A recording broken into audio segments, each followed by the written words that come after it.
नेहरू चाहते थे कि हिंदू सोसाइटी में सभी लोगों के पास इक्वल राइट्स होने चाहिए, क्योंकि उनको लगता था कि हिंदू सोसाइटी में महिलाओं के अधिकारों का सबसे अधिक वायलेशन होता है। हर धर्म के अपने अपने पर्सनल लॉज होते हैं और ऑब्वियसली उनका इम्पैक्ट आम लोगों के ऊपर पड़ता है, खासकर महिलाओं के राइट्स पर। चाहे आज़ादी का समय रहा हो, चाहे मॉडर्न इंडिया, महिलाओं की स्थिति में बहुत ज़्यादा सुधार नहीं हुआ है। हिंदू, मुस्लिम व अन्य धर्मों के लोगों के कल्चर, ट्रेडिशन और राइट्स को प्रिजर्व करना आसान बात नहीं है।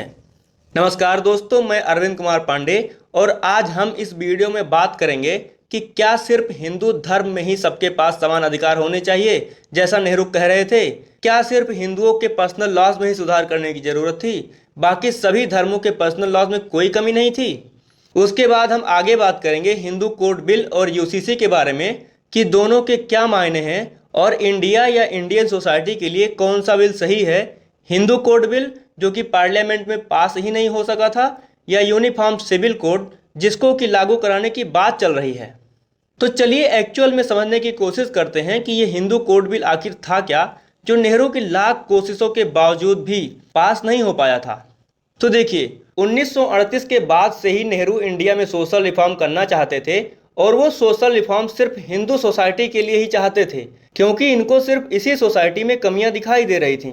इसके लिए उन्होंने एक ड्राफ्ट तैयार किया जिसका नाम हिंदू कोड बिल था। इस बिल को ड्राफ्ट करने के लिए कांग्रेस ने 1938 में एक कमेटी स्टेब्लिश करी थी, जिसका काम पूरे इंडिया में जा करके पास्ट इंडिपेंडेंस डेवलपमेंट के डाटा को इकट्ठा करना था, primarily to review social, legal and economic status of women's.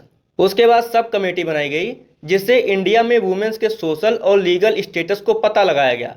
Sub committee की रिपोर्ट 1938 में आती है और नेहरू चाहते थे कि इस सोशल रिफॉर्म से सभी हिंदुओं के लिए एक मॉडर्न और सेकुलर पर्सनल लॉ तैयार किया जाए, क्योंकि उनको लगता था कि हिंदू सोसाइटी में महिलाओं के राइट्स का वायलेशन होता है। अब दोस्तों, यहाँ पर फिर से वही बात आ जाती है कि क्या सिर्फ हिंदुओं के ही पर्सनल लॉज में कमियां थीं, बाकी सारे धर्म परफेक्ट थे। तो इस बारे में हम आगे बात करेंगे। पहले ये जान लेते हैं कि नेहरू हिंदुओं के पर्सनल लॉज के किस पार्ट में संशोधन करना चाहते थे। तो उसमें आता है divorce, property, succession, untouchability, sex basis पर डिस्क्रिमिनेशन, घूंघट प्रथा, दास प्रथा, maintenance and marriage and other provisions की कमियों को हटाना चाहते थे। वो हिंदुओं के लिए एक कोडिफाइड लॉ लेकर आना चाहते थे, जिसके बाद इस हिंदू कोड बिल को 1944 में कॉन्स्टिट्यूएंट असेंबली में प्रेजेंट किया जाता है, जिसमें बहुविवाह को गैर कानूनी घोषित करने का प्रस्ताव दिया गया था, महिलाओं को संपत्ति और तलाक में अधिकार, सक्सेशन लॉ में संशोधन और इंटरकास्ट मैरिज का प्रावधान पेश किया गया था। लेकिन दोस्तों, इस बिल के खिलाफ असेंबली में काफ़ी ज़्यादा विरोध देखने को मिला, खासकर डॉक्टर राजेंद्र प्रसाद और सरदार पटेल जी द्वारा। Even women parliamentarian Sucheta Kripalani ने भी इसका विरोध करते हुए कहा था, it was a halting and half hearted measure, और ये वुमेन्स के राइट को प्रोटेक्ट नहीं करेगा, और अगर ये बिल वापस नहीं लिया जाता है तो इसके लिए हम हंगर स्ट्राइक करेंगे। उन्होंने कहा, ये डिबेट फेमिनिज्म वर्सेस पैट्रियार्क नहीं है, बल्कि कल्चर वर्सेस मॉडर्निटी है। इसके बाद दोस्तों, कई लोगों ने विरोध करते हुए कहा, it would destroy the fabric of Hindu society. RSS के लोगों ने भी पार्लियामेंट के सामने हाई लेवल का स्ट्राइक किया था। अब साथियों, यहाँ पर सवाल ये उठता है कि क्या किसी कंट्री में जहाँ कई धर्मों के लोग रहते हैं, क्या वहाँ सिर्फ एक ही धर्म के पर्सनल लॉज में कमी हो सकती है? क्या किसी एक ही धर्म के पर्सनल लॉज को चेंज करके पूरे देश के लोगों के अधिकारों को सुरक्षित किया जा सकता है? और अगर नेहरू जी चाहते ही थे कि लोगों के अधिकारों का हनन ना हो, उनको सुरक्षित किया जाए, तो उनको सबके विषय में सोचना चाहिए। फिर ऐसी स्थिति में हिंदू, मुस्लिम, सिख, ईसाई, इन सब के लिए एक यूनिफॉर्म सिविल कोड तैयार किया जाना चाहिए, ताकि लोगों के अंदर शांति बनी रहे। दोस्तों, यहाँ पर मैं ऐड कर दूं, अंबेडकर जी भी चाहते थे कि इस हिंदू कोड बिल को पास किया जाए, बट जब नेहरू जी इसको पास नहीं कर पाए तो अंबेडकर ने अपने पद से इस्तीफा दे दिया और कहा कि इस हिंदू कोड बिल के पास होने से जितना मैं खुश होता, उतना मैं संविधान निर्माण से भी नहीं हुआ था।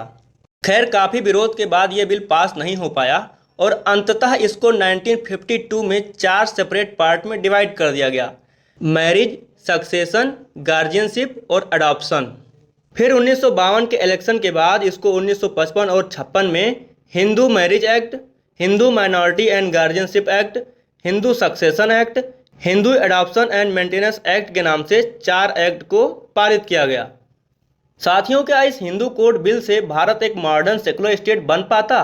क्या केवल हिंदू पर्सनल लॉज में ही कमियां हैं? अन्य धर्मों के लोगों के पर्सनल लॉज में कोई कमी नहीं है? अब दोस्तों इसके बाद हम बात करते हैं यूसीसी की कि क्या यूसीसी इंडिया के लिए सही है या ये भी हिंदू कोड बिल की तरह ही एक दिखावा है। तो देखिए, जैसा आप लोगों को पता ही होगा कि हमारे कॉन्स्टिट्यूशन के अंदर आर्टिकल 44 जो कि यूनिफॉर्म सिविल कोड की बात करता है, मतलब इंडिया में रहने वाले सभी धर्मों के लोगों के लिए एक समान संहिता होगी। किसी भी रिलीजन का अपना कोई पर्सनल लॉ नहीं होगा। तो जैसे हिंदू धर्म के लोगों के अपने पर्सनल लॉ हैं, Hindu marriage act, Hindu succession act, Hindu minority and guardianship act, जैसे मुस्लिमों के कुछ पर्सनल लॉज, उसमें मुस्लिम पर्सनल लॉ शरीयत एप्लीकेशन एक्ट 1937 जो कि मुस्लिम रिलीजन में मैरिज, सक्सेशन और इनहेरिटेंस से डील करता है, और सेम क्रिश्चियन धर्म के लोगों के भी कुछ अपने पर्सनल लॉज हैं। इन सभी को मिलाकर एक सामान्य सिविल संहिता बनाई जाएगी जो कि सभी धर्मों पर समान रूप से गवर्न करेगा, और सारे धर्मों के पर्सनल लॉज को एक प्रकार से खत्म कर दिया जाएगा।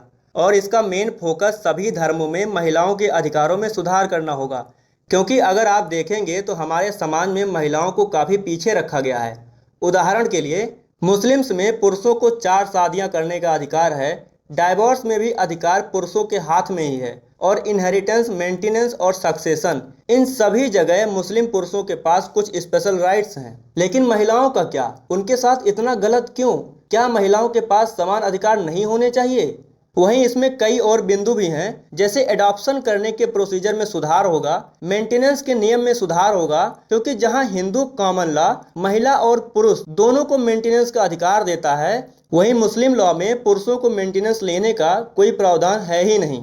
सुप्रीम कोर्ट ने कुछ लैंडमार्क जजमेंट के माध्यम से इसमें सुधार करने की कोशिश की है, लेकिन अब सुप्रीम कोर्ट ने भी कह दिया है कि इसके लिए एक कंप्लीट लेजिस्लेशन होना चाहिए।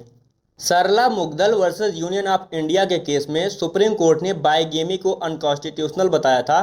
उसके बाद Saira Banu versus Union of India 2017 के केस में सुप्रीम कोर्ट ने ट्रिपल तलाक को भी अनकॉन्स्टिट्यूशनल घोषित किया था। शाह बानो वर्सेस मोहम्मद अहमद के केस में सुप्रीम कोर्ट ने मेंटेनेंस से रिलेटेड लैंडमार्क जजमेंट दिया था। लेकिन दोस्तों, अब जजमेंट से काम नहीं चलने वाला, इसके लिए एक कंप्लीट और प्रॉपर लेजिस्लेचर होना बहुत ज़रूरी है। तो इस प्रकार से सभी धर्मों के पर्सनल लॉज को देखते हुए एक यूनिफॉर्म सिविल कोड तैयार किया जाएगा। खैर, हिंदू कोड बिल की तरह कुछ लोग यूसीसी का भी विरोध कर रहे हैं, जिसमें सबसे पहला नाम आता है all India Muslim personal law board का।